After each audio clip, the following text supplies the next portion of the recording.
संत कॉर्नेलियुस एवं संत सिप्रियन। संत कॉर्नेलियुस का जन्म इटली के रोम में हुआ था।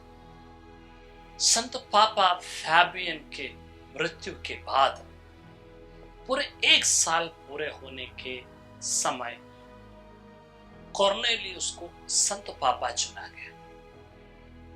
इस देरी का कारण उस समय के सम्राट डेशियस के समय हो रहे उत्पीड़न था। एक सैनिक अभियान के दौरान सम्राट रोम से बाहर गए हुए थे। उस समय सब लोग मिलकर कॉर्नेलियुस को संत पापा के रूप में चुना। सब लोग इस निर्णय से खुश नहीं थे और इसी कारण से धर्माचार्यों के बीच में मतभेद हुआ। मार्च 251 से जून 253 तक कॉर्नेलियुस संत पापा के पद पर रहे।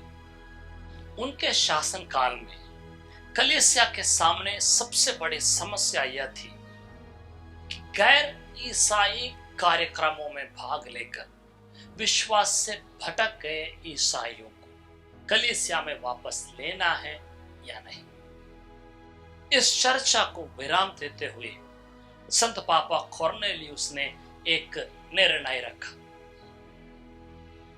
चाहे पाप जितने भी बड़ा हो, उस व्यक्ति को क्षमा कर देनी चाहिए, वापस कलीसिया में ले लेनी चाहिए। सम्राट गल्लूस ने संत पापा कॉर्नेलियुस को रोम से बाहर एक शहर में निर्वासन में भेज दिया, जहां सन 253 में उनकी मृत्यु हुई।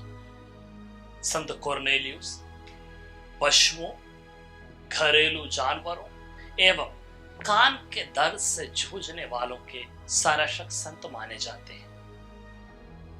सिप्रियानुस का जन्म शायद सन 200 में कार्थेज में हुआ। अपने 40वें साल की उम्र में कैथोलिक धर्म को स्वीकार करने वाला सिप्रियन उस समय के बुद्धि और विवेक की वजह से एक जाने माने व्यक्ति थे। उसके बपतिस्मा के कुछ दिनों के बाद ही वे पुरोहित अभिषिक्त हुए। 248 में अपने ही शहर के धर्माध्यक्ष चुने जाने वाले सिप्रियानुस काफी प्रभावी व्यक्तित्व के मालिक थे। उस समय का उत्पीड़न सिप्रियानुस से अपना सब कुछ छीन लिया,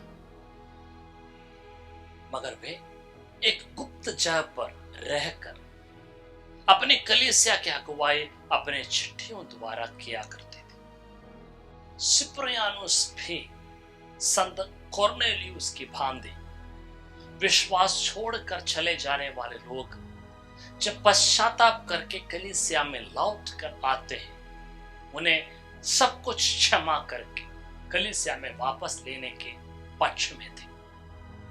उन्हें मौत की सजा सुनाई गई।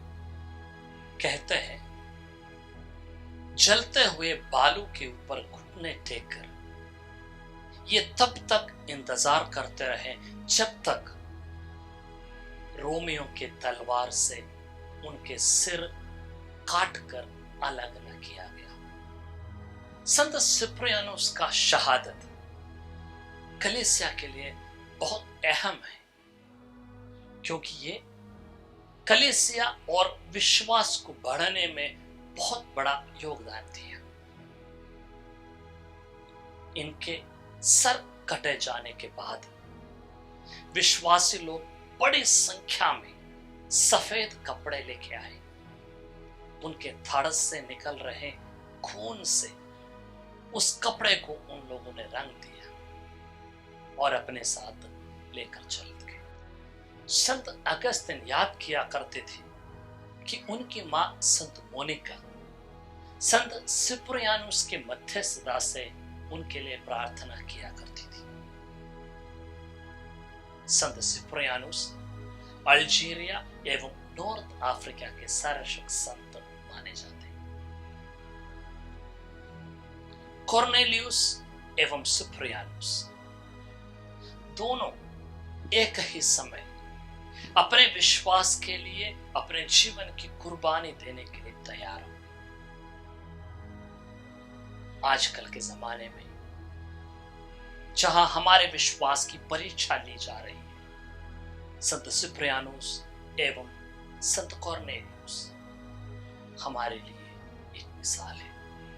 अपने विश्वास में डटे रहने, उस विश्वास के साक्ष्य देने और उस विश्वास के लिए मरने के लिए।